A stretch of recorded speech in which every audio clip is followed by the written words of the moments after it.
You're watching the Three and You Giant Fans podcast brought to you by Scott, Giant, Mike, and Cardone. We're sponsored by Manscaped.com. Use code AGRYMAN to get a 20% discount and free shipping. And download our audio podcast at Apple Podcasts, Google Podcasts, or wherever you get your podcasts from.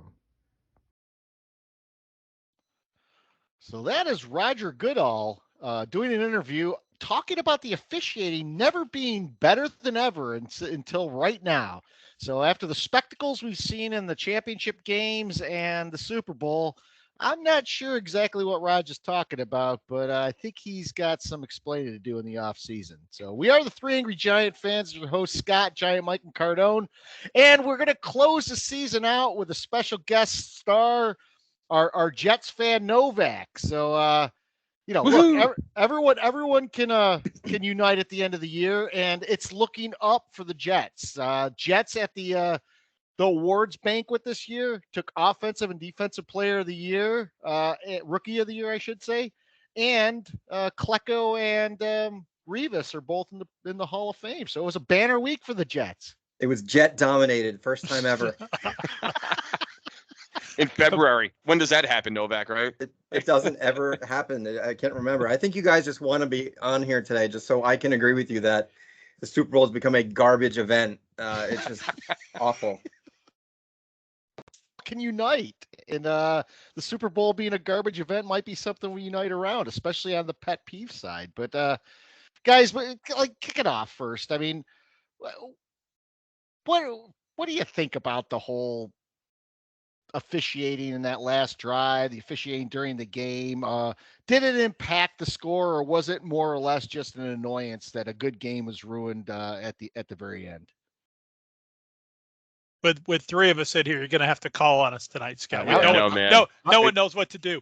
I'm gonna actually defer to our guest first, so I'll talk to Novak. Yeah, we obviously, we were texting about that, and my take on it is just be consistent. I mean, I get it. I wouldn't have called that at the end of the game. I think it ruined the game, but the reality is they weren't consistent all game. I can remember a play early. I think it was in the first or second quarter. I want to say it was on Kelsey, and they didn't call one there. And then they called it at this point. Just be consistent is what I want. I don't know about you guys.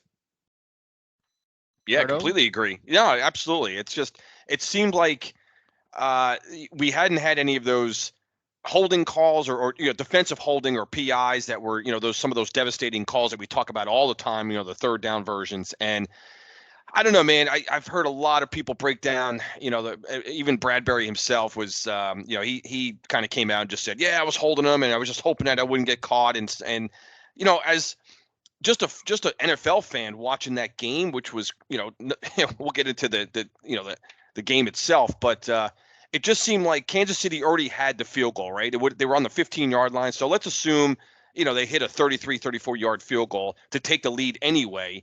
So it just would have been exciting to see Philly and to have the ball with one timeout, less than a couple minutes left, and see what would have happened had the game been tied or gone to overtime. I don't know. It just seemed a bullshit way to end the Super Bowl and to really essentially end the season. So it's, it wasn't that egregious, but to Novak's point, be consistent. I don't remember seeing those calls made all games. So I don't know, man. Just brutal time for that call. Yeah, I mean, did it impact the score? I think it absolutely impacted the score because, Cardone and we've all pointed out all year, there is no way we're going to get a defensive stop to end that game. Philly's kicking a field goal to send that game to overtime. If that pass falls incomplete and they kick that field goal, Philly is kicking a field goal to send that game into overtime. I have almost no doubt. Yeah, you guys just said it well. There's no, okay, Bradbury says, I held, it's a good call. I think that's just what a stand-up guy Bradbury is. I think Bradbury realizes that if he bitches about that he sort of illegitimizes a Super Bowl. And he doesn't want that to happen, even though he's on the losing side. I gotta tell you guys, there's a couple of players on this Eagle team who I really like. I like I said, I'm so relieved that the team and their fan base lost, but how easy is it for Bradbury to just do what most people do in that situation was, I don't want to get fined, so I'm not going to say anything, So kudos to Bradbury for saying and doing that. yeah, be consistent. I mean, I learned one lesson in this game, and I learned it in one of the playoff games.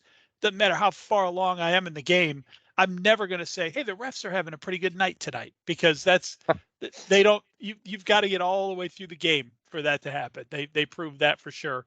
But yeah, be consistent. And then the other thing is we've talked about, probably since like year one here. Know the game situation. Just know the situation. Yep. Yeah. Was it a hold? Yeah, probably. Does a hold like that happen on maybe not every play, but more times than not, probably. Why that one? Why at that moment in that game? That just made no sense. What that call should really do, and I agree with you completely, Mike. Great comments on Bradbury, because that's a stand-up comment that he made there. But what that call should pose to people is not to reinforce to Roger Goodell that the officiating's better than ever. It should reinforce to him that they need to be enforcing obvious fouls and not letting anything that's borderline be called to impact these games, especially on a third down bailout or a third and long bailout that we've seen all year. And furthermore, the consistency point is even a great one, because you can't go 3.5 quarters with not calling stuff that's obviously happening during the game. And then on the last final drive on a pass, by the way, that was uncatchable. I know that doesn't Absolutely. matter for defensive holding, but it was uncatchable, and you're going to bail a team out. And I had a bigger problem. I still have a bigger problem with the NFL, and two things, and they're kind of related. It's that little beat that people are given after the zeros hit for delay a game.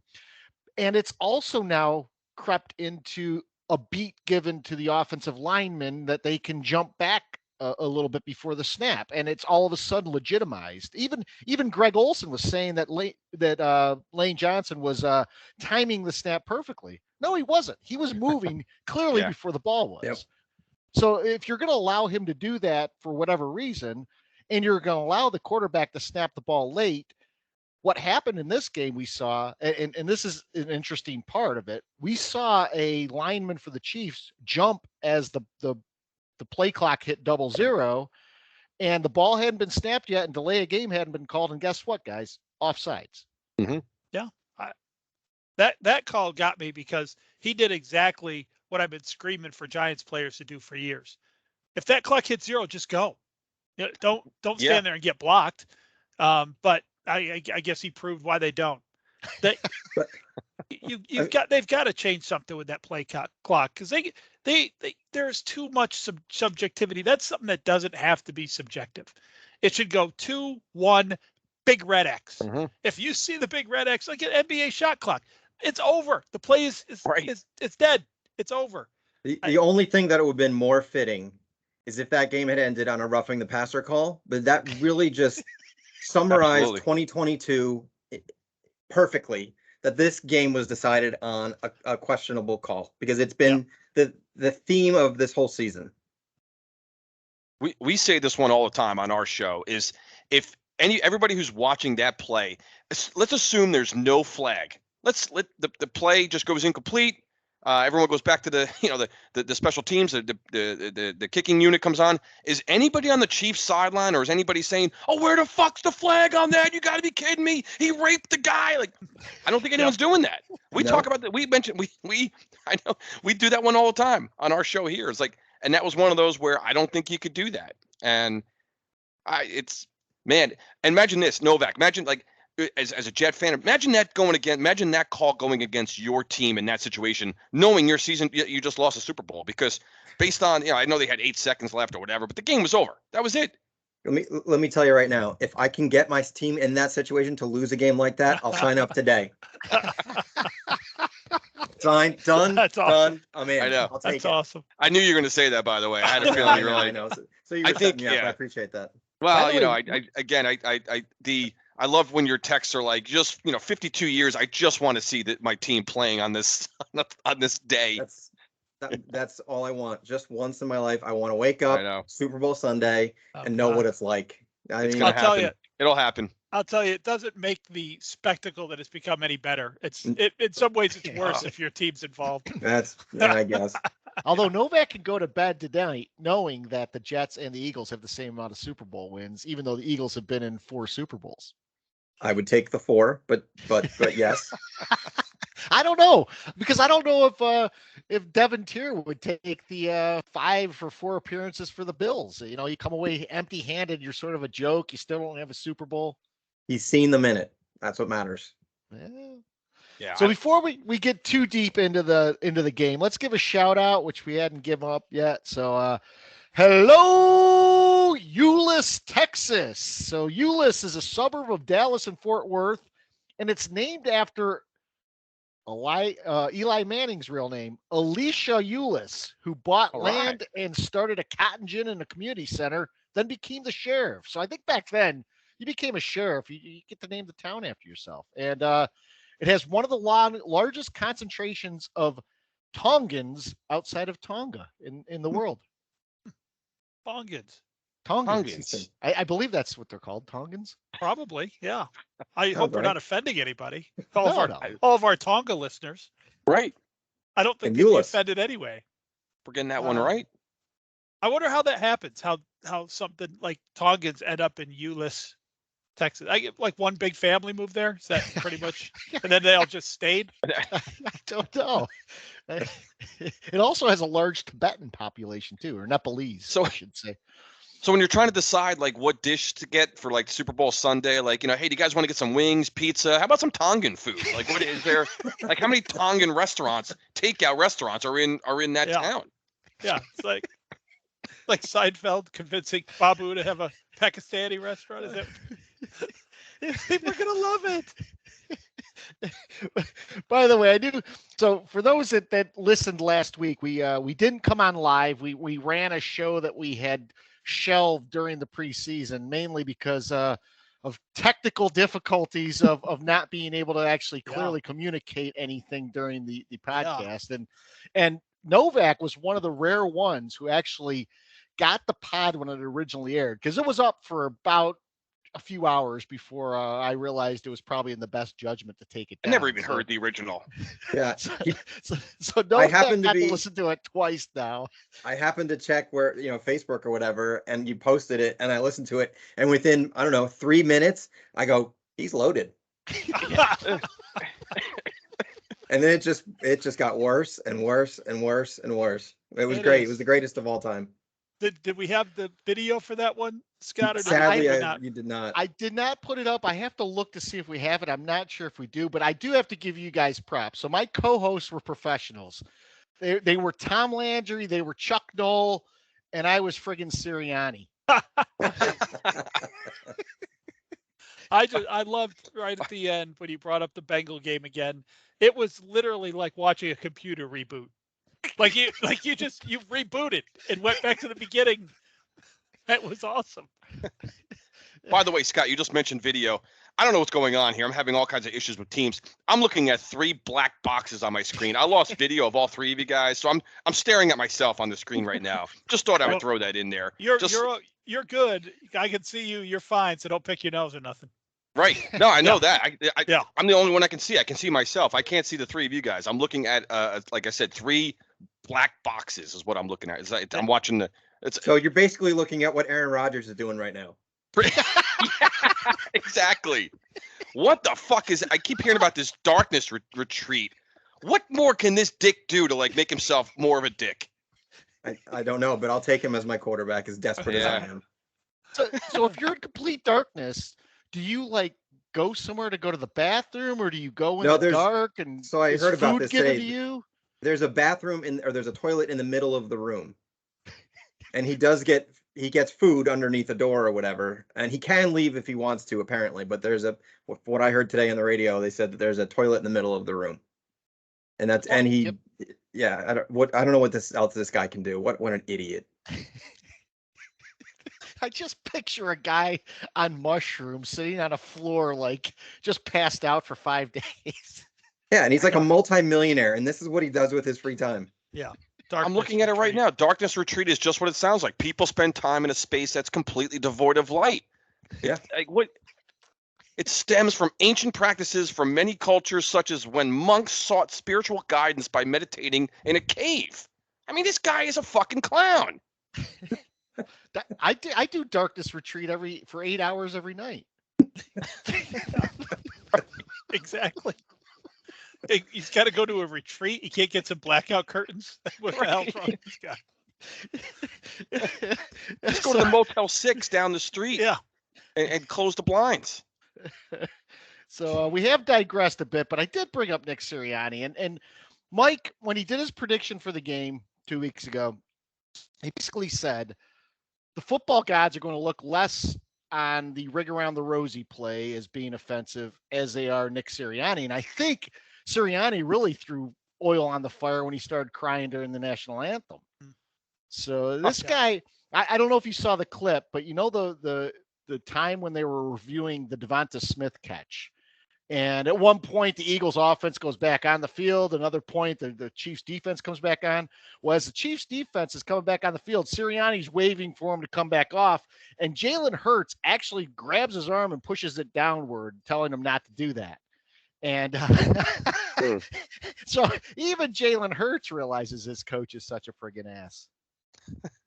I mean, that's another example of a player on that team that is difficult for me to dislike. That move by Jalen Hurts saying, "Hey, come on, let's basically say let's be grown-ups here," and probably say, "Why are you pissing them off? they're all out there chasing after me, and you're pissing them off." But just understanding the moment, understanding the room, treating it with reverence instead of like a jackass. He is. If they don't start winning Super Bowls, this is going to be a very quick trip for him. I have a feeling. I don't think he can help himself. I really don't. And the crying before the anthem thing, the thing that got me is like he told reporters, "I'm going to cry before the anthem." So, because they were talking about it before the game. Oh, during that moment during the national anthem, he said he has a ritual where he does that at the beginning of the season. He closes his eyes and he listens on his headphones to the Whitney Houston anthem, and it gets him choked up. I'm like, a ritual? It's his second year, head coach. How much of a ritual can this be? This guy everything about him is phony. And of course, because he said that, the camera zip right on him. The national anthem starts, and on cue, tears. Give me a break with this guy. Just give me a break. Yeah, he's tough to take, and I think I said this to you guys. I hope this doesn't become the new era of coach to be like Sirianni. The NFL can be such a copycat league. We got to get some douche out there crying and make a fool of himself and chest bumping players and everything else, as that's the new way to have a coach. And I just hope that doesn't happen. Yeah, I think there has to be a class and decorum to some extent to the coach. I mean, you can't have a coach on the sideline with histrionics like that, as well as having the players on the field do it. It just bleeds. It'll become literally like the WWE. Wouldn't mind more the WWE.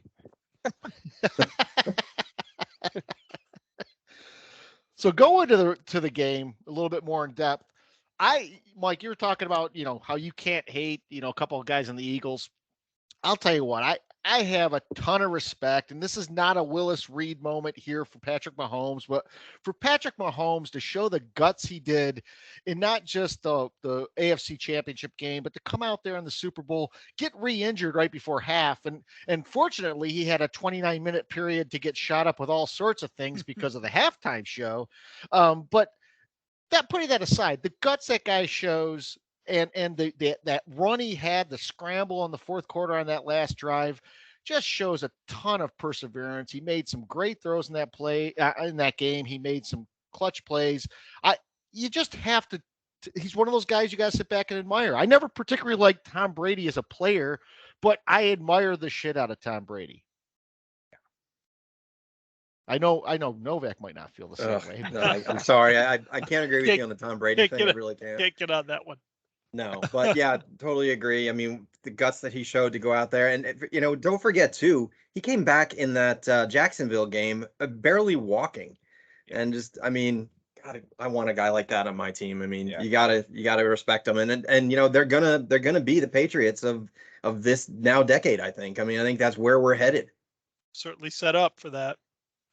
Well, after when it's all said and done, we have to immediately, and this is almost getting to my pet peeve, but we have to immediately start ranking these guys where they rank all time, where they rank currently in the league. But Mahomes, you guys just kind of said it. I thought about it.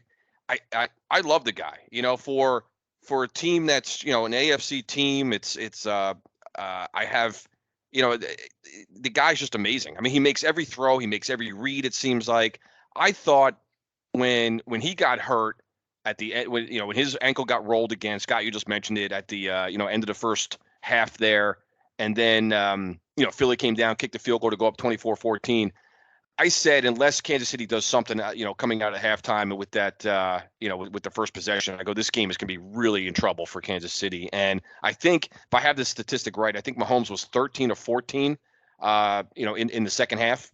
And no that sacks offense by Philadelphia. No sacks, no takeaways was the only time this season, for the Eagle defense. So a lot of credit has to go to Andy Reid, the coaching staff, everything.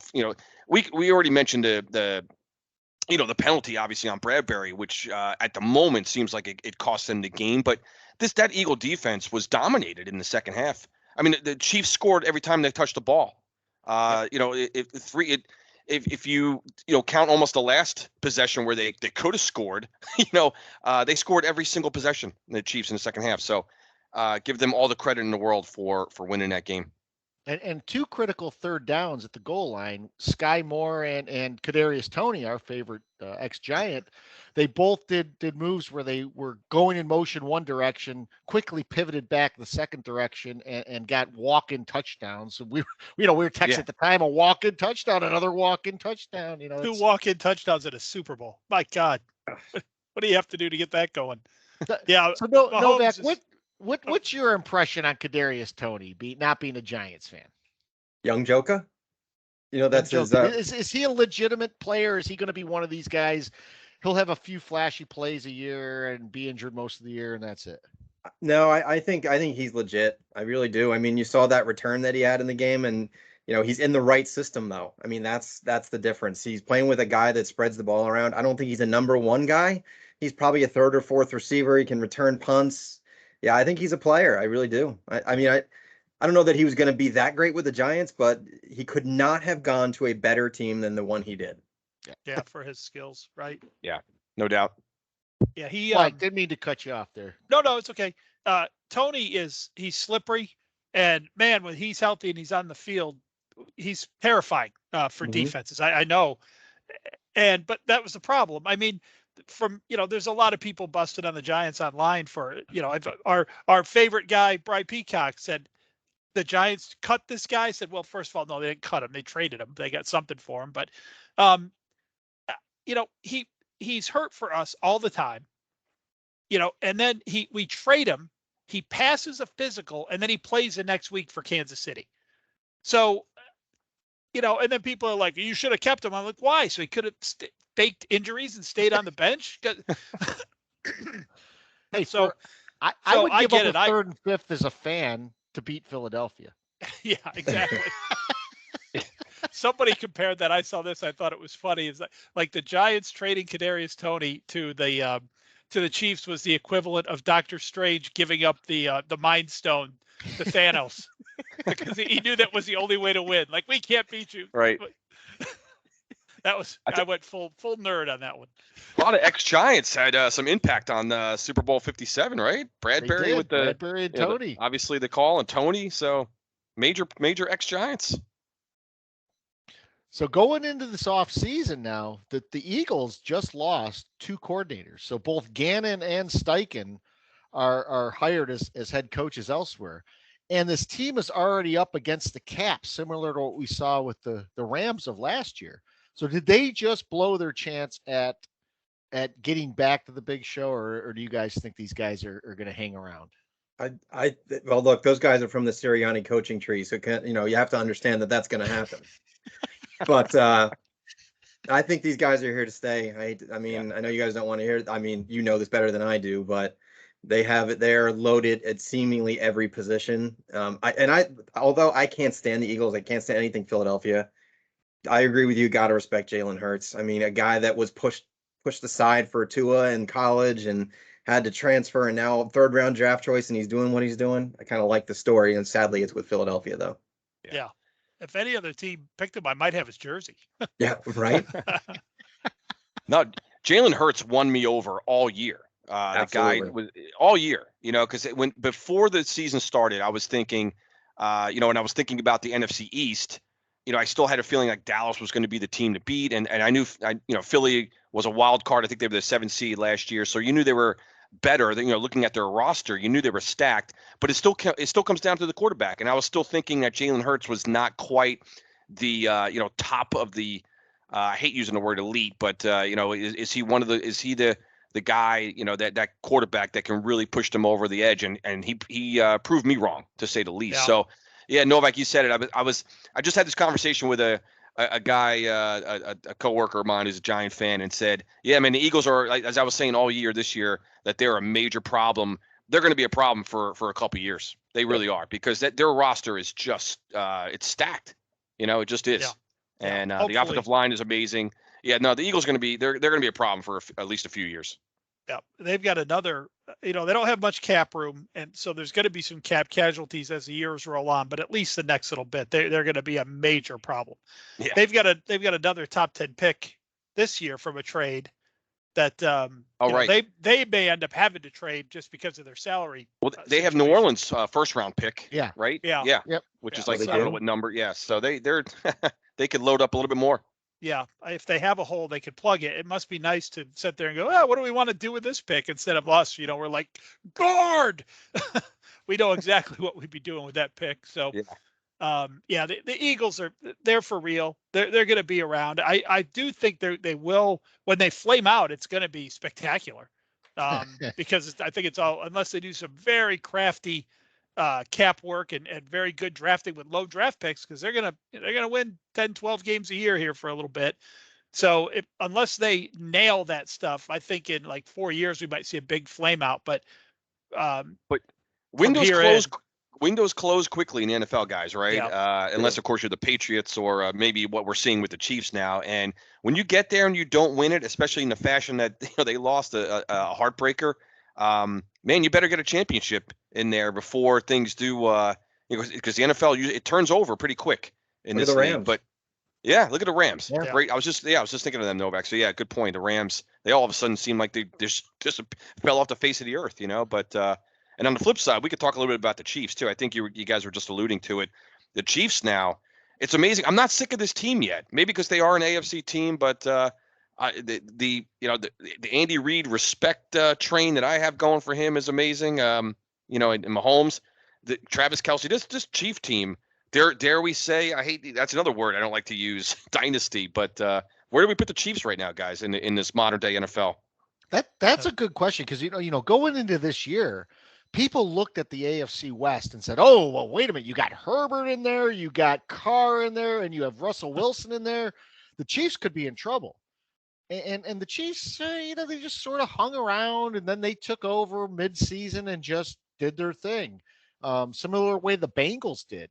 I think with that group of Burrow, Allen, and Mahomes, you have 3 guys that are going to be battling it out every year for a while, I believe. Now, I know Novak does not like to hear that. I do not like to hear that. But we're going to get to the Jets' needs here in a little bit, and we might be talking about getting them some help. It might be some guy from a dark room, or it could be David Carr. You never know. But I look at the AFC still as having the class at the quarterback position, especially when you've seen guys have down years in the NFC. Brady's retired. Rodgers is near the end. I just don't know what we're going to see from the NFC. I think the NFC is going to be one of those rotating team of the weeks for the next several years. And you have to remember this too about the Super Bowl last year.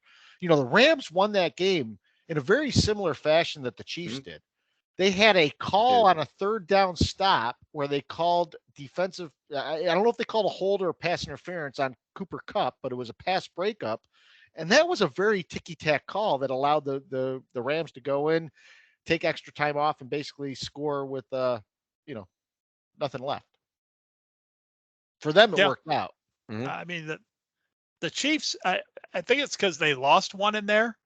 But the Chiefs have been in the Super Bowl 3 out of the last 4 years, and I believe Mahomes has been to 5 straight championships. 5 5 straight, yeah, which is that's just incredible, really and is. the one they lost that kept them from being in the Super Bowl 4 in a row was basically Joe Burrow show, right? That was the Joe Burrow show. So the Chiefs aren't going anywhere either. I could go ahead and make this prediction. Maybe not next year, but this is not the last Chiefs-Eagles Super Bowl we see in the next 5 years. I don't know if I'll go that far.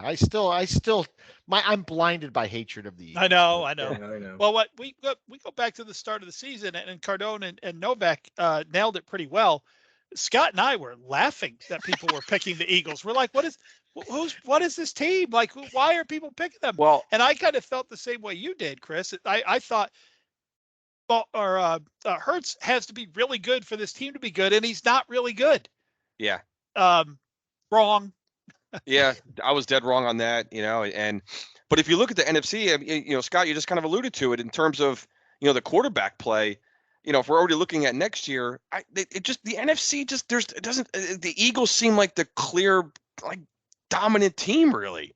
Dallas, it's funny when you look at these quarterbacks, when you watch the postseason, and I'm just going to pick on Dak Prescott just because I think he sucks and he's garbage and it's the Cowboys. Like, that Cowboy team and Dak Prescott is nowhere near doing what these other quarterbacks are doing and what these other teams are doing to win playoff games. They're just not. It's like Dallas is such a fraudulent franchise.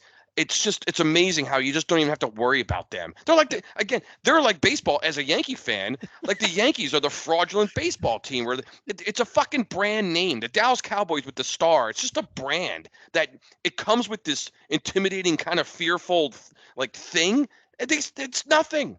And then with the Packers situation and the NFC right now, the fucking Lions are a team on the rise, but are they ready to make compete for a conference crown? Not really. I mean, the disrespect you guys are showing to Justin Fields right now is just yeah. I mean, come on. We were wrong about Jalen Hurts. I don't think we'll be wrong about. You're not going to be wrong about Justin Fields. I don't care. I totally agree with you. He's going to have great fantasy numbers. Everyone's going to be, drafting him in the 4th round in fantasy or whatever. He is completely overrated. I mean, I watched a couple of those games. He is pathetic to watch. He's a running back under center is what he is. He is so far over his head, man. Yeah. He is. I love picking on him too. My favorite, actually, Mike, if I could just give you credit and steal it at the same time, is that the guy will be out of the league in 2 years. That's my favorite quote from the entire season. I don't think that's going to hold up for me. But that's not going to hold up. No, it's not.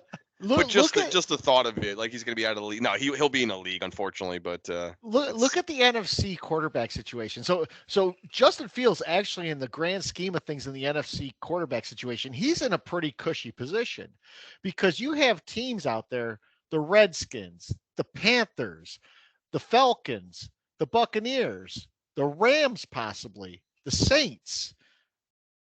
They're looking for quarterbacks. Yeah. Mm-hmm. Every single one of them. And God knows what's going to happen with the 49ers. Is Brock Purdy there? Is Trey Lance there? We don't know what's going to happen with the 49ers. Is Geno Smith going to play as well as he did another year next year? Maybe not, right? So it's the NFC quarterbacking situation. Shit, Daniel Jones is looking decent all of a sudden. At least we didn't even bring up his name. Yeah. Kyler Murray, he sucks. He's coming off the ACL. Since we brought up Geno Smith, when did the Comeback Player of the Year award start to mean you used to suck and now you don't suck anymore? That's not what that award's supposed to mean. That's never been that way. I thought for sure McCaffrey was getting that. McCaffrey or Barkley both were coming off years when they were injured. They came back and had stellar years, where Geno Smith just didn't suck. Yeah. I didn't suck this year. Give me an award.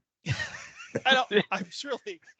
Well, it's not that he even really ever. Well, he didn't play. He hasn't played for like 8 years. How is that comeback? Exactly. Back from what? Retirement? Right. I don't know, man. I don't know when that happened. But that didn't there used to be a most improved player award, maybe somewhere, maybe in the NBA or one of these other leagues? That's basically, like you said. He's no longer suck. That no longer a suck award. I always liked in the NBA the sixth man award. Yeah. Six man. Vinny the Microwave Johnson. The sixth man. My dad used to give that award hell. Why do we give an award? He's not even good enough to start. What the hell? The 12th man award, Seattle. Yeah, by default. So as we're heading into the offseason, we're going to open this up with Novak because let's talk about the Jets' needs here. Is the Jets' need glaring at quarterback? Are we making a switch there? Are you going from Zach Wilson to a David Carr or to a Rodgers? Who do you prefer there, and what do you want as moves? I mean, look, we got Wilson and Sauce Gardner as rookies of the year, so you got one on each side of the ball. You clearly have talent. You clearly have, some promising stuff going on. Well, I mean, David Carr retired a few years ago, but I'm not a big David Carr guy. But Derek Carr, I mean, no. Derek Carr, yes. I'm going back to my Giant roots. David Carr. No, I mean, you said it perfectly. It's funny. I listened to when I was on in the preseason because I wanted to remember what I said and what and I wasn't far off. I said that they were going to be better than 5.5 win. 5.5 was the Vegas line. They got to 7 wins, and they were at 7-4 at one point. Yeah. And a Braxton Berrios dropped catch in the end zone from going 8-4 and going to Buffalo for first place. And the whole season, then they lost 7 straight or whatever it was. So you know how that goes. And I said in the beginning of the year that the season depended on Zach Wilson's progression. Well, we saw what that turned into, and he sucks. And we were hanging our hats on a 6th round draft choice from Western Kentucky to take us to the promised land, and Mike White. And it's going to come down to I want Aaron Rodgers. I cannot believe I'm saying that. I don't want Derek Carr. And here's what's going to happen. Rodgers is going to come out from the dark. Carr is going to be gone already. And the Jets are going to have to settle for Baker Mayfield, Matt Ryan, Gardner Minshew, Jacoby Brissett, one of them. Carson and they're going to say that this is how we're going to compete. I can tell you that's what's going to happen. God, I hope that doesn't happen So, to you guys. That's an awful thought. Is Zach Wilson that is done? awful. Yes, Zach Wilson is done. He is absolutely 100% done. He is awful. I mean, they lost 10-3 to the Patriots, who weren't even that great. He cannot make the simple throw. He has no handle on the game, and the worst part about it, his teammates hate him. They literally hate the guy. They were showing up to the game after he got benched with Mike White jerseys on. Like, I mean, what does that tell you? This guy is done. So no, he's over with. I wish more fans would take that sort of view and look at the body language, because for the number of Giant fans that have killed Daniel Jones over the years, even during this year when he's playing well and the Giants are doing well, you still have this civil war within Giants fandom about, does Daniel Jones suck? And for some reason, guys irrationally hate the guy, but his teammates love him. His coaches love him. That's all I need to know about things. There was a time when I was becoming concerned that the Giants franchise was being run by the fan base, and I don't think that applies here. So Giant needs, guys. I'll start with Cardone. Yeah. What's your biggest need in the offseason, and do we address it during free agency or the draft? What do you think? Well, yeah, it's a great question, Scott. And I thought about this a number of ways. I mean, in the draft, what do we pick? 25th, I think, in the first round. 25th. So obviously, a lot can happen. It's technically the 26th pick, but we picked 25th because someone forfeited a first round pick. I could be wrong about that. Okay, yeah. So it depends on how a lot of the picks go. In front of when the Giants select in terms of who's available, best available, this and that. But again, just going by position, I think. I don't know how many AJ Browns are out there. Obviously, wide receiver is still this glaring void. We saw it all year. And is there a good enough receiver? Sitting around at 25th, do we go receiver at that late in the first round? Potentially, possibly. I don't know who we could grab from the free agent. As a free agent signing at that position. Probably, I don't know if it's stacked or not, guys. I honestly haven't looked at it yet to see in terms of who's going to be available and the that. wide receiver class is pretty weak from a free agency standpoint, but there might be some guys to be had by trade. Correct. Right. If they work a trade somehow. So again, if when you look offensively, it's receiver on the outside, and then they still need at least one more interior lineman. It's maybe another guard. So we either go that route. I'm all over the place here, and then we desperately need a linebacker. We need somebody in the middle of that defense to be a run blocker. The Giants against the run this year were terrible. Statistically, they were middle of the pack on as far as yards and some other things, but Giants need a playmaker in the middle of the defense. So I would go linebacker defensively. So they still have those are my top 3 needs. If I was Mel Kiper right now in the draft, the Giants are next on the clock and they got the little scroll going below, top needs. It's WR, offensive lineman, OL, and an LB, a linebacker. So that's I would love to see somehow a big free agent signing, but that the Giants typically like to build through the draft, so we'll see. I know it's kind of a lame answer right now, but we're still a couple months away. It's hard to even wrap my head around what they're going to do in the offseason here so far.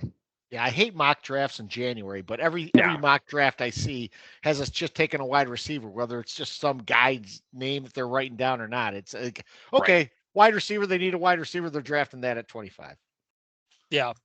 It's lazy. On the mock drafts, they don't like to pick linemen. That they hate to pick. They pick the best 2 tackles. That's all the linemen in the mock draft in the first round. But yeah, I don't know. I'm with Cardone. I don't know what's available in free agency. I had heard the NFL free agency wide receiver class is weak, and I have heard that the rookie free agent classes for wide receiver or rookie out of college class is going to be a weak wide receiver one too. So that just figures, that the Eagles need a wide receiver, and within 2 years they end up with Devonta Smith and 11 AJ Brown, monster. Yeah. So, but we need to have that offseason, guys. If we're going to want to compete with the Eagles, we need to have something like the Eagles just had. Hassan Reddick, AJ Brown. That's what we need. And I don't know which come from where, but I completely agree with your 3 positions, Cardone: interior offensive line, wide receiver, and linebacker. And out of those, the player that we really need to shine in their first year and come on is that linebacker. Now, I'm not advocating for them to use the first round pick on that, because if they use the first round pick on a wide receiver, I'm going dark for a while. You can get wide receivers anywhere in this, but if it's not guard or linebacker, then I don't know. I trust this new regime, I do, but these just seem so glaring. And those are 2 positions you typically don't have to trade up for. Don't you think that wide receiver is the toughest position to judge from a free agency standpoint? Because every team will overpay for the number 2 wide receiver for another team. Mm-hmm. And then they come to your team as the number 1, and they're not a number 1. They were number 2 for a reason. Yep. And I think that teams make this mistake all the time. Yep. I think actually, when you look at the wide receiver position, I think you get them through the draft or you get them through a trade, because anymore you could get a starting wide receiver in a trade for like a 6th rounder the way things go. Mm-hmm. You just wait for a team to wait till they have a price and no one's meeting it, and you just swoop in. I mean, what was Antonio Brown gotten for? I mean, what was there've been receivers through the years that have been gotten for low draft picks. And when you see that happen, if you're the Giants, I mean, you can wait and get someone. I don't think you're going to get a T. Higgins for a 6th rounder, obviously, but there's guys out there that are starting caliber that you could trade for rather than go the free agency route, especially in a weak season like this. I heard T. Higgins' name come up too, Scott, like in the last couple of weeks. But I love T. Higgins. Yeah.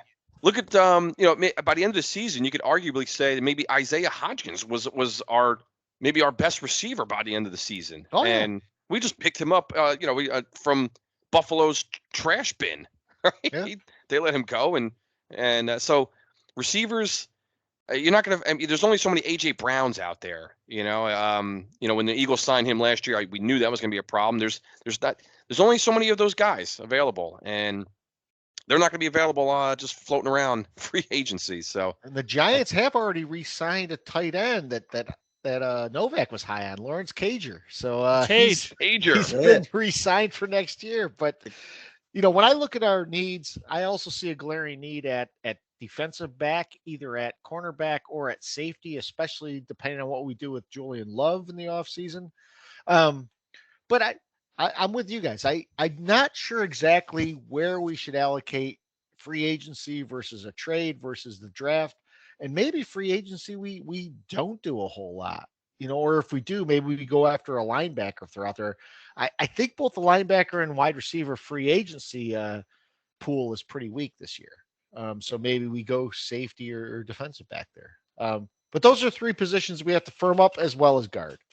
So I'm with you on that. Guard is just so not sexy when you say it out loud. Well, and it's funny because guard's always that position that people don't care about until they look at it in retrospect. You have a ton of people for Barkley's first 3 years. Why did you pick Barkley? Quentin Nelson was there. You should have picked Quentin Nelson. Well, if we picked Quentin Nelson, people would have exploded on draft night. Oh, you picked a guard at number 2. What the hell are you doing? And the further they get along in their careers, Quentin Nelson is sort of coming back to the pack, and Barkley is still doing well, which takes me to a conversation here with both Barkley and Jones. So we have a question coming up a little bit later. If you can only afford one of them, do you re-sign Barkley or Jones? I would use a tag if you're going to use a tag on Barkley, and I'd re-sign Jones for market value. I think running backs could be had for cheaper, but I will tell you this: I still think Saquon Barkley is a special player. He's a top 3 running back in this league. So we've already answered a question here by Brian Peacock, but we'll let our guest Novak chime in on that. I mean, he knows positional value. No, I mean, I think you have it right, and you see exactly what my team is dealing with when you have 3 quarterbacks, you have none, and you actually have a quarterback, and you can see what other teams can do with winning. You won with Brock Purdy, everything else. I agree with you that I think this whole narrative that you can get a running back in the 7th round, sure, but you got to get really lucky, first of all, and you have to have a decent offensive line for that. But, and as an outsider, just so you know, total respect for what the Giants did this year. I mean, that is a team to root for, right? I mean, because you were trotting out guys that the Jets waived as starters, and you're in the divisional playoff round. So, you guys are headed in the right direction, but I think you have it completely right. Daniel Jones, I think he's a top 15 quarterback. I really do. If not top 12, when you really think about all the skill sets he has versus some of the other ones that you would put in that 10 to 15 range, I think he's up there. Well, it's interesting. And I noticed this, and I almost have it as a pet peeve a couple of weeks ago. I didn't use it, but when they're talking about a quarterback that they want to elevate, and like a Jalen Hurts, and I already said I like Jalen Hurts, but they show his passing numbers, and then they always say, but you have to consider his rushing numbers and touchdowns. With Jalen Hurts, that's part of his game. No one does that when they're talking about our guy. No one says, oh, yeah, Daniel Jones, these numbers look pedestrian. But when you add in his rushing yards and rushing touchdowns, he kind of comes back to the pack a little bit. I've never seen that mentioned. Not one time. Not really. And that's clearly going to be part of his game. I mean, that's not something we do in desperation. That is a viable offensive strategy we have. And maybe in some ways, it's more sustainable than the Cam Newtons and the other guys we've seen who just couldn't hold up physically to that, because we can use it more as almost like a trick play. We can almost pop it in every now and then instead of having it be the core of our offense, like they had to do with Randall Cunningham and not so much Randall Cunningham, but Michael Vick and Cam Newton. Anytime I watched the Giants, I felt like anytime Jones ran with the ball, he wasn't getting blown up. You see a lot of these running quarterbacks just getting pounded.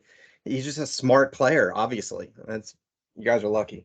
I think it just takes that one hit. I mean, look at Lamar Jackson. He went his first couple of years without getting injured, and now he's been injured the last 2 years. The one thing I will say about Jones that he gets undue criticism. People will be like, well, he can run, but he only has straight ahead speed or something like that. They criticize him basically for that fumble that he had as he was rumbling for 80 yards or whatever. They still look at that as being the exception rather than the rule. Well, I know he had a run. He had a run this year. Sorry, Cardone. He had a run this year where they clocked him. And I don't know if it held up throughout the whole year, but it was the fastest clock speed of any player in the NFL in any play. Yeah. I don't remember which game that was. I was trying to remember which one that was too, Mike. Straight ahead speed. Maybe Jacksonville game or something. But no, I was just going to add a comment. Hey, listen, we know Minnesota's defense was among the worst, in the NFL. But ask the Vikings if they what they think about Daniel Jones's ability to run and being able to stop the guy. So they couldn't figure it out that entire wild card Sunday. So, hey, I also want to mention, speaking of the awards, I don't know if we mentioned Daboll winning Coach of the Year. Coach of the Year. It seemed like that was going to be a lock, but there were still, other candidates that had, on the ballot there that could have taken that award as well. But I was really happy to see Brian Daboll, and I usually don't care about that, those awards too much at all, really. But thought Daboll just deserved it, given what. I like the fact that they know that the Giants roster is not nearly as stacked as a lot of these other teams that won a lot more games than they did. But so Daboll winning the Coach of the Year was pretty exciting and pretty awesome. So a lot to look forward to next year, of course. And I know we'll talk about that, as we start and this season and then look into next season. I actually had the award show on, and I was texting with another Jets fan, a college buddy of mine, congratulating him for the Rookie of the Year awards. And my wife's watching it with me, and she starts. I don't know if you guys watched it or not, but Kyle Brandt came on and did the Angry Runs Scepter of the Year award, and he was just doing his usual, like outrageous maniac stuff. And Stephanie turns to me and she goes, I'm not a guy. I don't understand this at all. This is so stupid. And I had to laugh because I'm sort of cracking up going, this is sort of funny, I think, but I love that segment. I laugh at Adam Sandler movies. So it's like, Yeah, right. Yeah. I just have to look at Will Ferrell and it cracks me up, right? I mean, there's things that the guys do. We laugh at things that probably aren't funny. Was there anything funnier than Terry Bradshaw? Hey, fat ass, waddle over here. Let's talk about eating cheeseburgers. By the way, I have to say this at the award show. Jim Brown was in the crowd. The guy looks like he's death warmed over. Oh no. Yeah. Oh yeah. For most of his life, he looked like he could still throw the helmet on and go, run for 127 against the Giants in a championship game. Not anymore. Take him in the Deadpool and take the over. Oh God. Oh no. The under. Oh wow. Take the under in the Deadpool. It's not a place you want to be. So we'll kick off the pet peeve section, and we'll let our guest go first. Novak. Yeah. So I love the pet peeves. I have like 1,000 from the year. So I had to narrow it down. So I did take one. So mine is I wanted to do it on the Super Bowl, but there's just so much that I couldn't pick one. One constant thing that drove me nuts all year that I hate is the amount of people in the studio pre-game, during the game, and everything else. There's like 15 people on the stage up there on that little desk. Where is this going? Right? I mean, we're gonna have Hollywood Squares next with Terry Bradshaw in the middle. Like, and the thing that drives me the most crazy about that, they gotta ask everyone's opinion before they go to break, and it's like 5 minutes about the one question. Everyone's got to weigh in on it. It drives me nuts. All these guys on this thing, like Terry Bradshaw and Howie Long, and then the other one you got Boomer Esiason, Philson. But enough's enough with these guys. And then once you get to the field, you got a kicking guy in Jay Feely. You got 3 sideline reporters, a long snapper reporter. It's getting out of control. That's awesome. Yeah, it's that's totally really out of good. Control. You probably got some glimpses of Jackson Mahomes back there too. Look how big the desks are when they come in with it. My TV's not big enough. Yeah, the desk is like if they have to zoom out to get the whole desk in, you can't see who the people are that are sitting like behind it. Yeah, I believe that the Bengals need to. It's funny. More is not better. No. Analysis used to be good when it was Irv Cross and Brent Jimmy the Greek. Musburger. Yeah. And And they Jimmy brought the Greek Jimmy. would talk for 30 seconds, and that was Yeah. it. The Greek. You had two guys calling the game, no sideline reporters, none of that. Yep. It's too much. I know. Back in the day where there was no, halftime microphone being stuck in a head coach's face as he's coming off the field, down by 20 points or some shit. Yeah. I mean, those guys in the 80s and earlier, they'd have killed a sideline reporter. Yeah. Imagine Buddy Ryan. Buddy Ryan, down by Mike 20, Ditka. and some guy in a suit and sneakers comes over to him. It's like, you're getting really handed to you out there. What are you going to go? Wow. I mean, it'd last about 30 seconds. Mike, pet peeves? Yeah, I do. I have one, but I feel like I'm stealing Cardone, so I might wing one here. But no, go for it, man. But my first pet peeve is it took me a while to get on tonight because of 2-factor authentication. Do you guys have to do that at work? Yes. Oh my God, it's the worst thing ever. I invented. I hate it. So my pet peeve, the one that I had up front, and if I'm stealing Cardone, I apologize. No, it's all right, man. Is the recency bias that is just everywhere right now. Like that Super Bowl. The first piece of confetti hadn't even hit the floor yet. And we're debating whether or not it was the best Super Bowl ever. Yeah.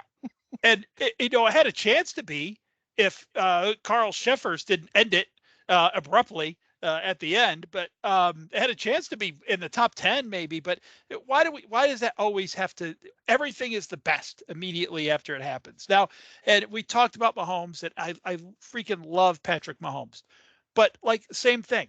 New GOAT. Already new GOAT. We got a new GOAT already. The old one's ass still isn't all the way out the door. And we got a new GOAT.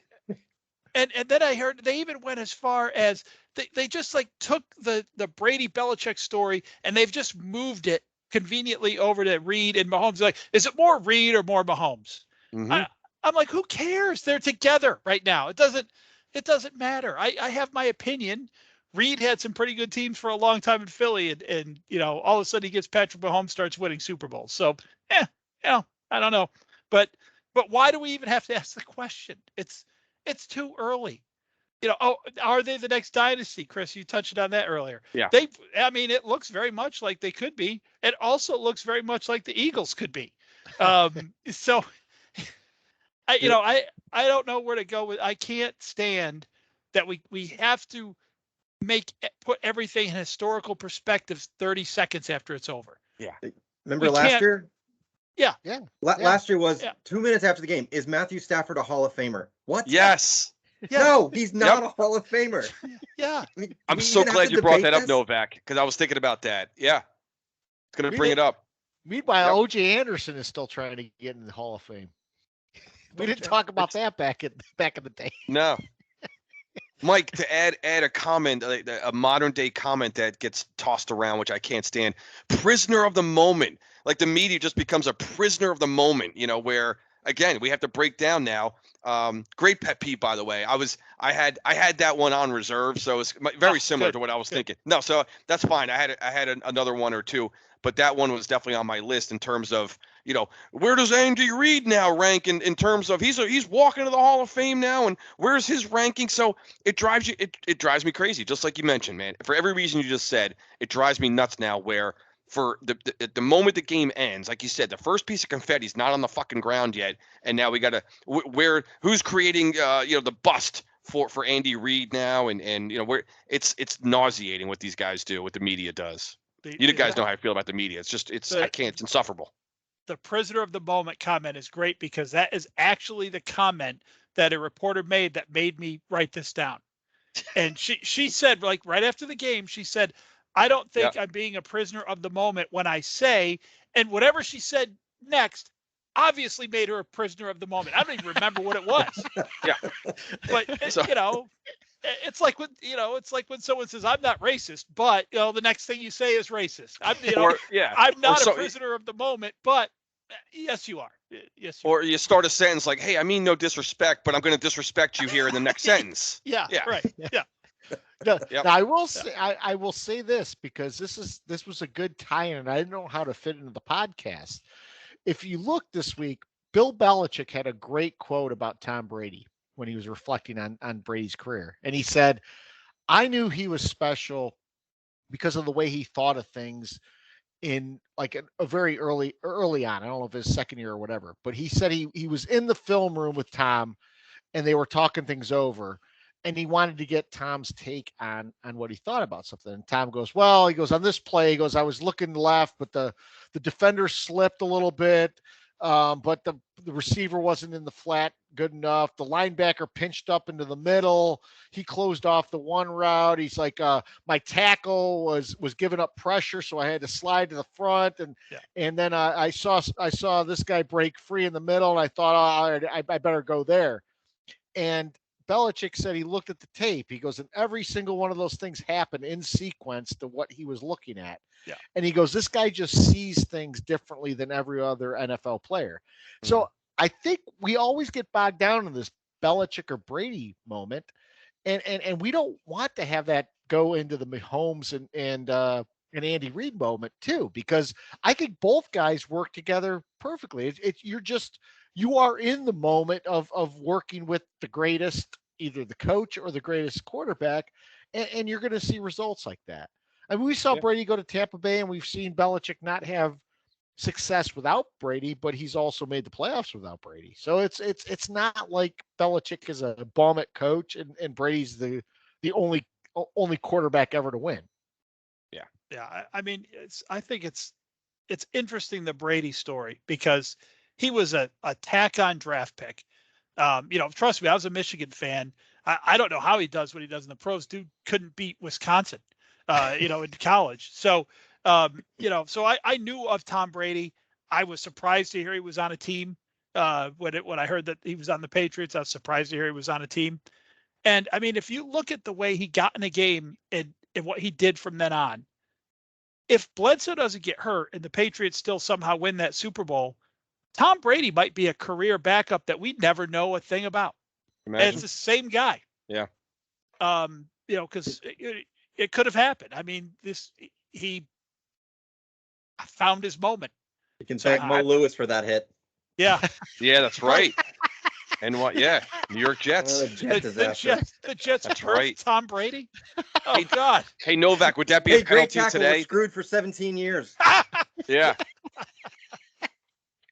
Novak, that would be a penalty today, wouldn't it? That hit on Bledsoe with the rough in the passer.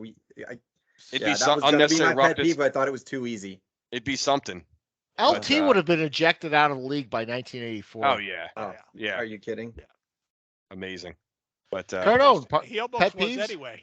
Yeah.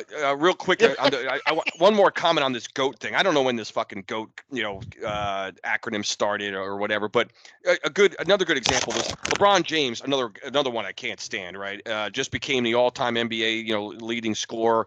And what's great about that one, I'll just use this real quick before I get to my pet peeve. I love how the fact that, like, before that night started, like, LeBron already has like 38,000 points or whatever. Like, so he breaks Kareem's record that night by scoring, let's say it was his 18th point of the game. Now all of a sudden the next day, he's the fucking GOAT because he happened to score 8. Like, so he wasn't on Tuesday, but now he is on Wednesday, like in a regular season game, because it's so asinine to throw that argument out there. It drives me nuts. Now all of a sudden LeBron's the GOAT because he wasn't when the week started, but now he is. I don't know. It drives me crazy. Is it true LeBron and Kareem don't get along? Because Kareem was sort of like giving him the old, okay, all right, I'll do the photo op with you, but I don't know. I've heard that, and I think I heard Kareem was not happy about LeBron cursing the second he got the trophy or whatever. So that is true. I love those old guys. They're mad at cursing. I love it. Yep. Yeah, it's great. I want to go back there. I want to go back there. I want to get away from more, less Sirianni, more Lombardi, right? I mean, come on. Absolutely. Yeah, exactly. But I had something, a pet peeve of mine. It literally comes down to one type of play that we saw many times on Sunday during the Super Bowl. And I have one observation in addition to my pet peeve. But I don't know about you guys, but oh, he throws up. Oh. It's this time every week. It is. It's the same time. Did I just freeze up? Just for a second. Am I back? You're back. You left us Did I hanging freeze in up again? suspense. You're like, and I want to tell you, Yeah, I was like, you left us at a cliffhanger, man. It was. I have no idea what. This is incredible how this thing. I'm still looking at a blank screen here. So whatever. I'm shooting from the hip here. I'm doing, like I said, I'm doing an Aaron Rodgers. I'm fucking doing a podcast in the dark here. But what I tell you, this quarterback sneak play that the NFL is allowing, where guys are allowed to line up in the backfield behind the quarterback like it's the victory formation, and just grab the guy's ass and shove him forward in this heap of a pile of human, like, that particular play just drives me nuts, guys. There was actually some talk where they got to get rid of this. Well, they used to not allow that. They used to not allow. I'm glad you brought that up, because I do think the Eagles have abused it, if that's the right word, enough that I think they're going to go back and outlaw it again, because they basically made it to where you just subterfuge people underneath and you just push over top. Right, Scott. And there was a couple plays. There was actually what was interesting, and defensively, you talk about a defensive player. Defensively, there's nothing you can do to like defend or stop that play. Dude, you can't. I mean, so why not just put a 6'7" lineman in there, snap it to him, and get 7 guys behind him pushing him? Exactly. I mean, you tell me you can't get a yard with that? It's become a rugby scrum, is what it is. It's just a pile of like monstrosity in there, like, just mankind, just a pile of overgrown men, just moving a pile. It doesn't even look like football. That particular play drives me nuts. They got to do something to get rid of it. I can't stand it. They have to get rid of it. They have to. I know Burkhart and Olsen got pretty good grades from people for the call of the Super Bowl. I thought they were pretty bad, but there was one time at the goal line when Hurts, or it might have been actually a 4th and 1 play, but Hurts was hit high, and then he powered through and went in as a guy was pushing him from behind, or 2 people were pushing him from behind, and they started talking about Hurts as squatting. As if that's what gave him the strength to push forward. No, it was the 800 pounds behind him thrusting him forward, not the squatting. It was the guys pushing him forward that got him through. Well, NFL, it's like contradictory with certain things. Like, you can't advance a muff, and you can't, there's certain things that you can't, like, well, why the fuck is this play allowed? Where you're just allowed to just push a guy's ass forward. It just doesn't make sense. It's one, I don't know, kind of just particular play that I just want to see banned from the NFL. And then I wanted to make one other observation, guys, here. So at the end of the game, and we've seen this many, many times now, where the other team is out of timeouts, and the running back, the team is letting the offense score, right? You saw it on the McKinnon carry down to the 1 yard line, where McKinnon almost slides 2 things. He almost fucking broke the plane, and he almost slid out of bounds, which both would have been devastating. But it's not even a pet peeve, it's just an observation. I was thinking about this. What I would love to see from a defense there, because once you know that you're going to give up the touchdown to get the ball back, and the scenario plays out, what I would love to see, rather than let the guy slide down, how about just run next to McKinnon? Because there's no offensive teammates that are blocking along with him. How about just grabbing a guy, don't let him slide, and just fucking drag him into the end zone with you? Why doesn't anyone think of that? Like, everyone just runs away from McKinnon and lets him slide. I don't know if you saw, there was like 4 Eagle defenders. Fuck that. I would run next to him, like, as he's carrying the ball, grab him, and literally pick him off the ground and just carry him into the end zone. Or get behind him and push him. Get behind him and push him, right, Novak? I was thinking the same thing. Why not just do that? You're letting the guy score. Just fucking grab him and throw him into the end zone. There's not going to be a chief there to stop it. He's not stopping his forward momentum. So no. Don't let him slide. You're assisting it. Yeah. Don't let him slide. Carry him into the end zone. All the things Carl Cheffers allowed by making that call. Yeah. Exactly. I got to circle back to the QB sneak, Cardone, just before you get going.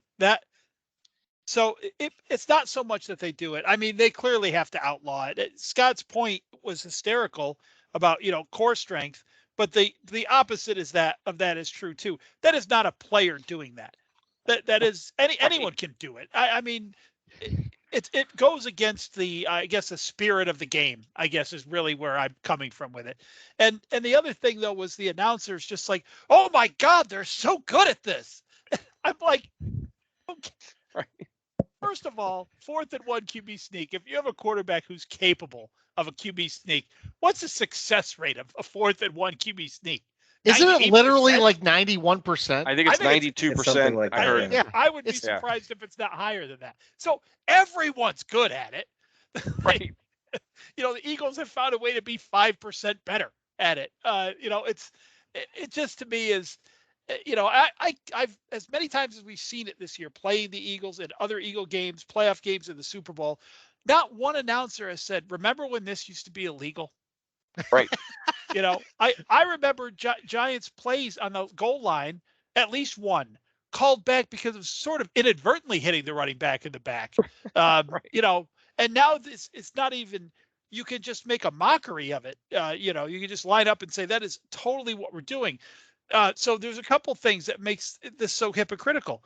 Is that safe for the quarterback? You're putting all that weight into his back and jamming him forward into a bunch of helmets. It doesn't, this safety thing that the NFL has doesn't seem to go with that. And then Sirianni, yes, I know it's hard to not do that when you know it's automatic. Jalen Hurts has a sore shoulder. Right. They probably ran that play 26 times in the playoffs. And then Jalen's like, I'm not even close to 100%. Of course you're not. Your coach puts you in a car accident every 5 plays. If the NFL cared about safety, they wouldn't have had him playing on an ice skating rink in the Super Bowl. Oh, we didn't even talk about the playing surface and the slipping of these guys. Like, what the hell was that? Well, what I thought was great about that is they talked about the adjustments the Eagles made in changing their cleats. Well, I think everyone was slipping, and the Chiefs ended up winning and in the second half, to Cardone's point earlier, no one stopped the Chiefs on their scoring drive. So how effective were the cleat changes by the Eagles? A cleat adjustment. Cleat adjustment. Maybe the Eagles were dumb for not wearing the right cleats in the first place, and the Chiefs were wearing them. That makes. By the way, I always thought John Harbaugh was a good coach. I'm starting to think he's not, because he could have just had Snoop Huntley doing QB sneaks with offensive linemen behind him instead of jumping over the top, losing a ball against the Bengals to lose a playoff game. You mean Pro Bowler Huntley? Pro Bowl. Pro Bowler Huntley. Pro Bowler. Yes. Explain that one to me, please. How he's in the Pro Bowl. There is no explanation. I don't think we actually went over the Pro Bowl where Peyton Manning was losing his shit at the very end of it because of an officiating call at the flag football game. In a flag football game. I thought it was funny that the officials starred in the flag football game as well. I mean, that was the way this year ended. Novak said it right in the beginning. It just, of course, it ended this way. Of course, the Pro Bowl was a complete mockery because of the instead of having a flag football ref, they just had some guy in a college football ref who had no freaking idea what he was doing. And apparently didn't even take any time to go over a rule book or anything before the game started. We might not want to mock it too much. You can't take a knee. This might be the NFL in 10 years. Might be the flag football the way it's going. Oh, I said that last year during the Pro Bowl. I said I'm not going to make too much fun of this because the Pro Bowl is 10 years ahead of the NFL. That's what the NFL is going to look like. We don't have very far to go with this, because starting this year, we will have a flag football league for women. Oh yeah, that's right. They're leading football, right? So will this last 3 weeks? What are they wearing? That's a big no question. idea. Yeah. Because I have sat down on a Saturday and watched lingerie football. I ain't gonna lie, I've done that. I know people don't want to hear this, but the WNBA would have folded after a handful of games if it wasn't for the NBA subsidizing them. So I don't know if the NFL is going to subsidize this league, but otherwise, women playing flag football is going to attract this many viewers. Depends on what they're wearing. Depends on what they're wearing. Yes, it does. All right. Cardone, did you ever get your pet peeve in there? I mean, we kind of stole your time. Yeah, it was the just pushing the quarterback's ass on those quarterback sneaks. What's the QB basically. sneak? Okay, it was. Yeah. That's a great one. No, thanks. I was so angry about that. So we talked. I know we talked during the game about how we had so many pet peeves even before kickoff. So I'm going to go through some of those because that's really where I was at. I mean, first off, I mean, there was just way too many to count before kickoff. You got 3 songs. You got a God Bless America, America the Beautiful. You got 2 national anthems. You got all this shit going on. That doesn't even count the pregame where there's people in the parking lot throwing out songs and stuff like that. But every song they had a sign language guy, and they had to introduce the sign language person, which I'm fine with introducing the sign language person. But then the people at home don't see the sign language person. So who is the sign language person really benefiting? Just the deaf people in the stadium? That's such an awesome point. No one can see that guy from the stands. You can't see that guy. They have to put him in the you gotta beat all corner. the they had the Navajo guy coming out there. You had the guy that was in the movie that won an Academy Award. He's out there doing like these, things, and he's doing look at me. I'll say, can you see? And then at home, no one sees this shit. That's so a great point. The hearing impaired at home. That's hilarious. Don't have anything. Yeah. I mean, that's hysterical. That is a kind of crazy ass world we live in today. That is hysterical. And the funny thing is, if you look back at like some of the COVID press conferences people had, the governors, there was always the sign language person in the corner doing the thing. Mm-hmm. There was always that on the TV. They couldn't put a little thing on the side on the corner that's showing the sign language person for the thing for the people at home. Well, right. I mean, imagine if you're a deaf person and you're at home, and you can see on the screen they're introducing, ASL guy, and he's waving to the crowd, and you're like, oh, good, they're doing this, so I'll be able to follow along. And then that's the last you see of that guy on TV. Right. As soon as the song starts, he disappears. Yeah. They need to put him in the little oval in the corner. Remember our top story tonight. Wasn't that Garrett Morris? Yeah, Garrett. Right. And then one other one I had too is just stop it with like the pre-recorded crap. Like they're going to do the coin toss, and they have to do these 5-minute videos about people that are there at the coin toss. There's some lady there for educational purposes. We had to look at Pat Tillman again, call him an American hero who died in combat. They don't say he died by friendly fire, just died in combat. Why do we continue to do this shit? Just do the coin toss. I actually thought they were going to bring Kelsey's mom out to do the coin toss. I would have been perfectly fine with that. That would have been kind of a cool thing. That would have been actually pretty cool. The entire NFL, everything about it, and it's reflecting society, but it's all gaslighting. The whole thing is gaslighting. It's don't pay attention to what you see. Here is what's real. Scott, you started tonight with Roger Goodell saying the state of officiating is the best it's ever been. Mm-hmm. Nobody believes that. The players don't believe it. The coaches don't believe it. Certainly the fans don't believe it. But he can't. Why get up there and say that? Don't address it. Or you may be there to talk about it, but you don't make that statement unless you're just gaslighting. I mean, that's all you're doing. It's insane. And there's so many examples of it. Mike, you made a good point during the game itself. When Greg Olson said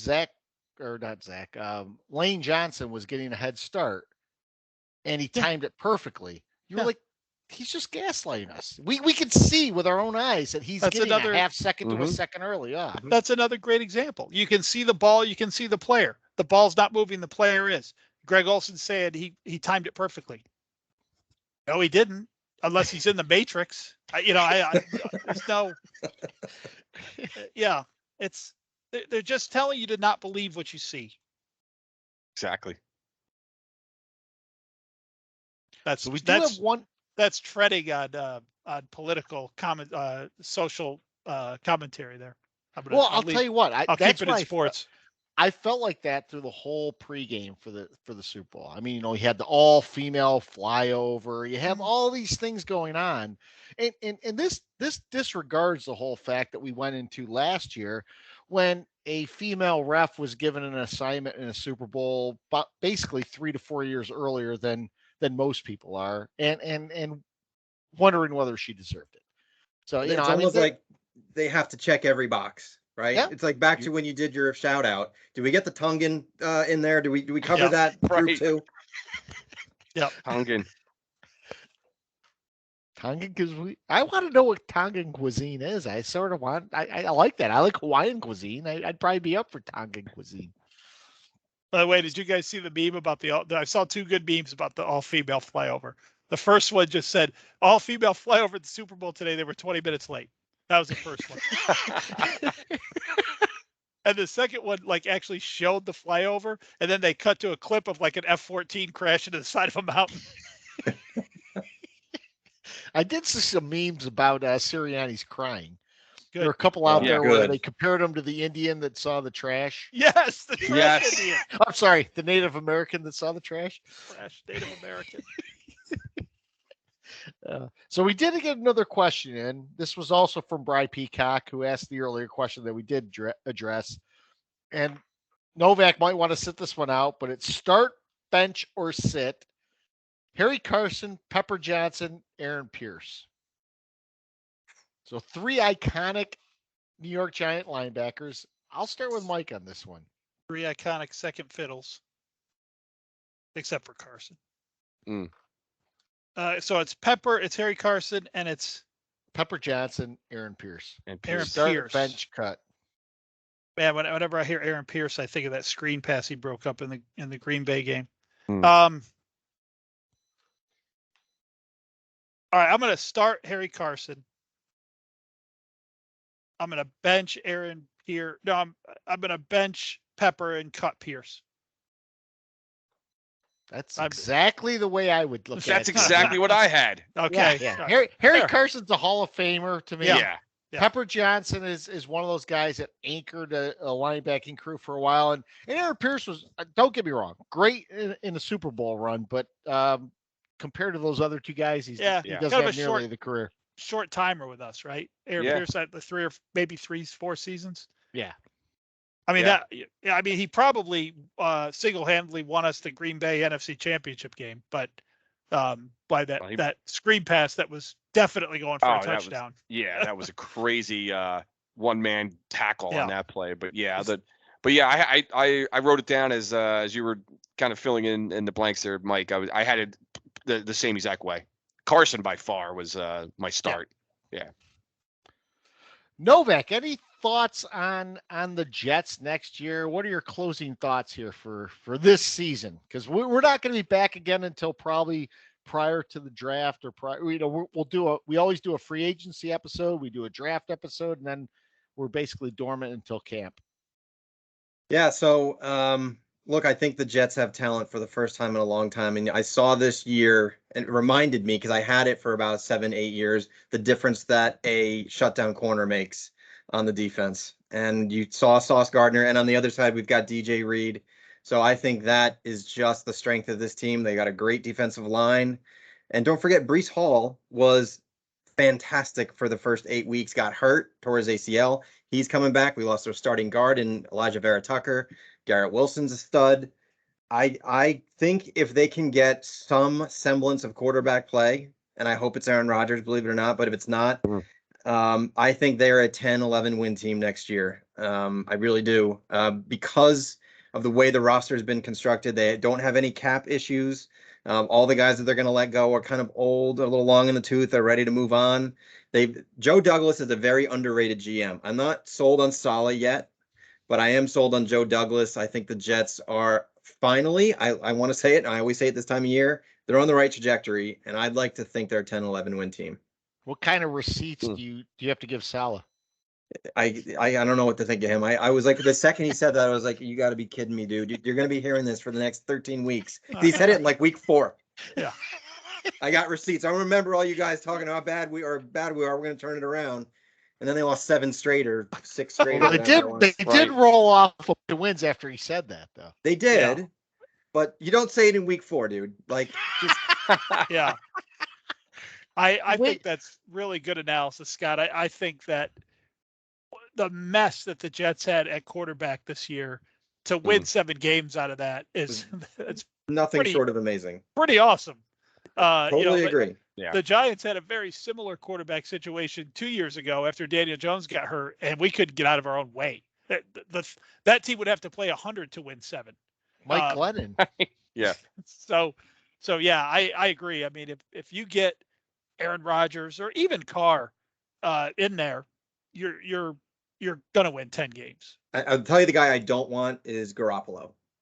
Yeah, I am not sold on this guy. He's fragile. He's like this Hollywood guy that I don't believe is as into the game as some of the others. I would rather have through trade Tannehill than Jimmy Garoppolo, because Tannehill has shown that he's tough. He can win with not a lot of tools around him other than Derrick Henry, maybe a little AJ Brown there.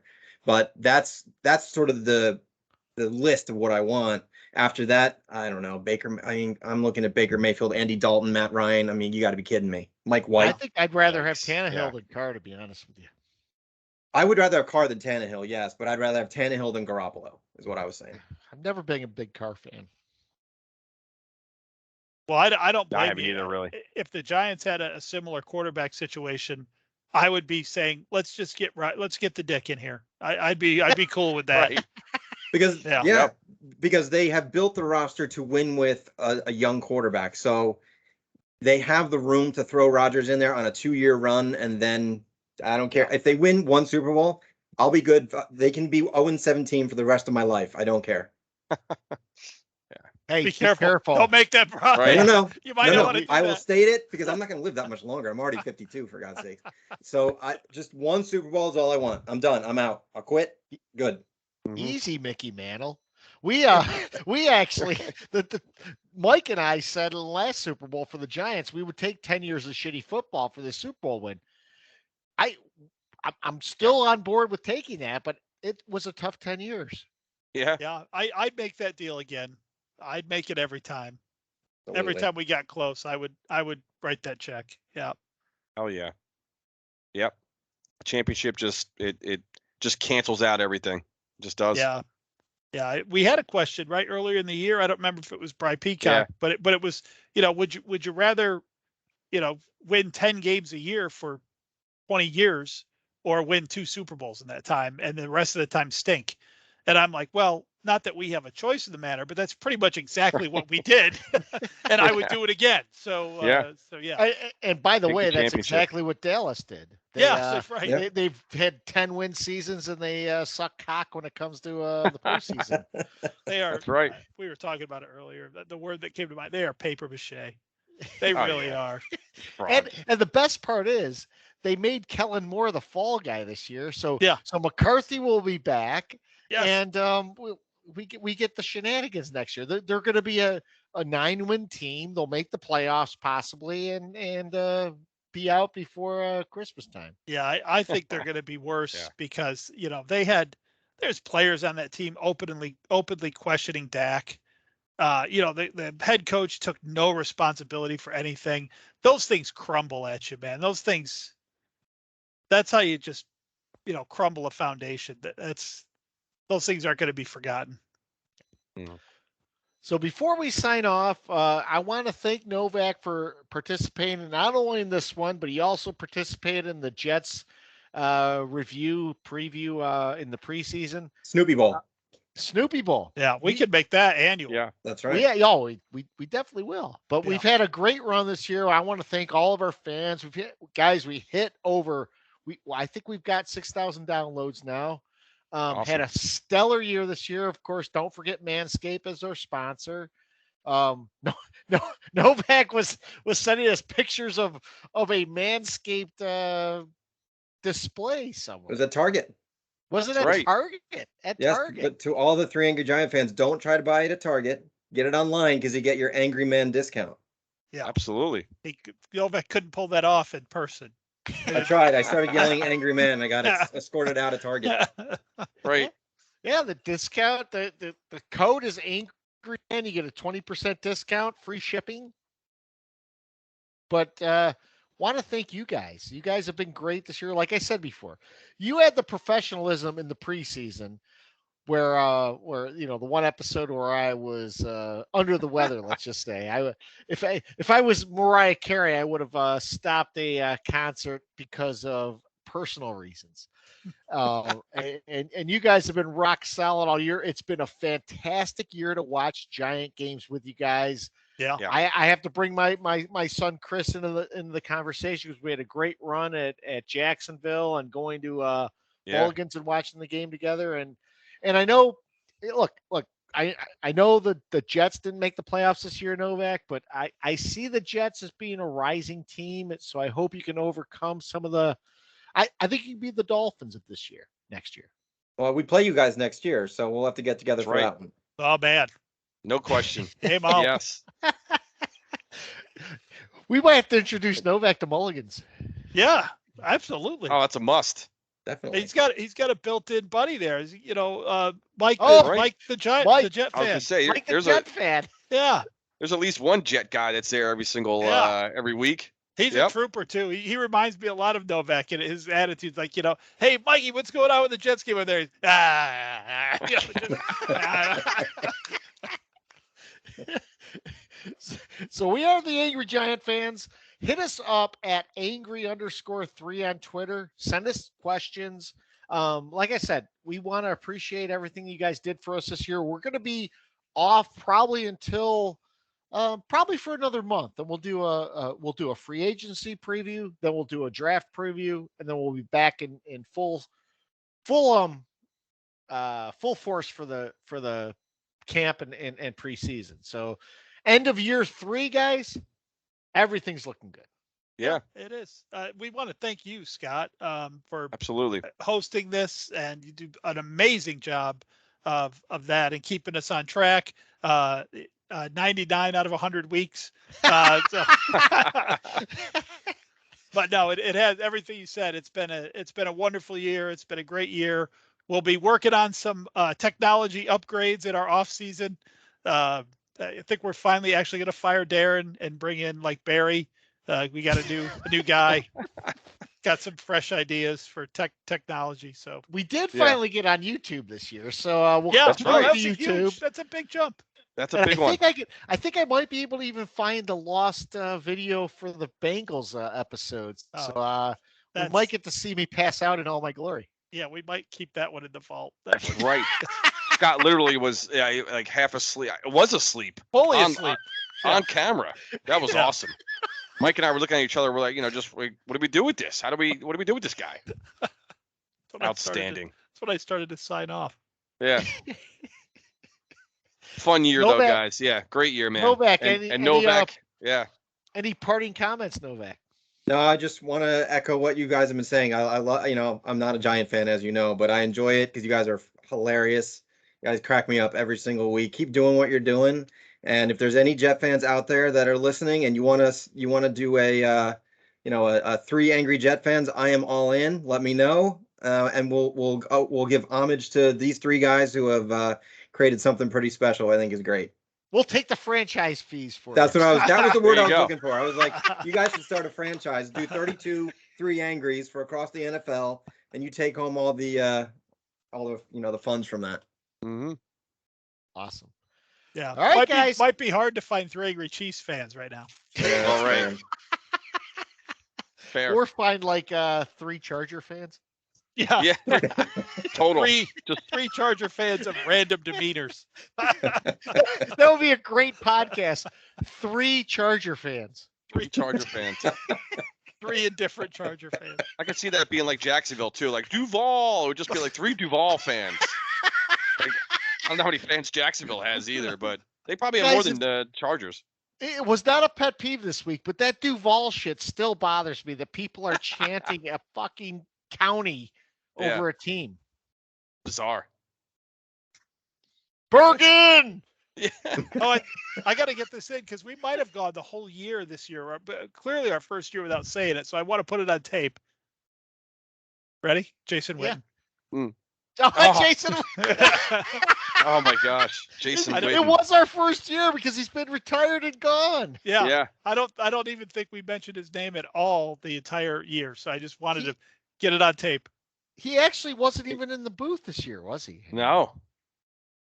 Just gone, like think wiped out of the face of the earth. I think he made my Mount Crushmore the Yep. first time we did the Crushmore. Yeah. That's probably where he went. He had to go bottle Oh. his chin for Mount Crushmore. Exactly. Scored on. By the way, you said the touchdowns by the Chiefs in the Super Bowl were very Jason Witten-esque. The jogging backward touchdown. Just walking in the red zone. Unbelievable. All right, everyone. It's probably going to be about a 2-month delay. Pitchers and catchers report this weekend, and we will see you soon. All right. Take care. Thanks, everybody. Oh, I'm in control of this. That's a great way to end.